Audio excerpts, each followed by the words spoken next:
Brazil তারা কখনো স্পেনের সাপোর্টার ছিল না। আমাদের কোনো হতাশা নাই, আমরা ইনশাল্লাহ বারবার ফিরে আসবো। যারা চিল্লাচ্ছে তারা প্রতিবার বাপ চেঞ্জ করে, এক এক রাউন্ডে এক এক বাপ নিয়ে তারা খেলা দেখতেছে। আজকে যে স্পেন দেখতেছেন না, তারা কেউ অরিজিনাল স্পেনের সাপোর্টার না, তারা বেশিরভাগ গুপ্ত ব্রাজিল। তারা এখন আসছে আর্জেন্টিনাকে হতাশা করার জন্য, তারা এখন স্পেন করে চিল্লাচ্ছে। তারা একটাও নামাজ পড়ে না, এখন বলবে লামিন ইয়ামাল মুসলমান, তাই তারা স্পেনের সাপোর্ট করে।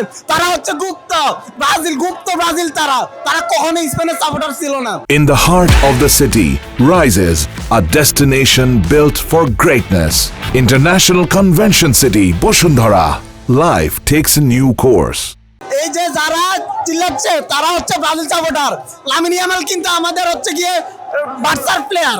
তারা পাও চিল্লাচ্ছে, তারা কখনো বার্সা সাপোর্ট করে নাই, তারা রিয়ালের সাপোর্টার। তারা এখন আসছে ব্রাজিল আর্জেন্টিনা যা হেরে গেছে, তারা এটা নিয়ে মজা করতেছে, কিন্তু তারা তো রাউন্ড অফ 16-তে আর হাইরা গেছে। তারা কি নিয়ে মজা করতেছে? তারা বিগত আপনার হচ্ছে গিয়ে 24 বছর ধরে তারা কখনো সেমিফাইনাল চয় দেখে নাই। 14 সালে যা উঠছে জার্মানির সাথে 7 বাড়িতে ফিরে গেছে, তারপর থেকে আর তারা কখনোই ফিফা ওয়ার্ল্ড কাপে আগাইতে পারে নাই।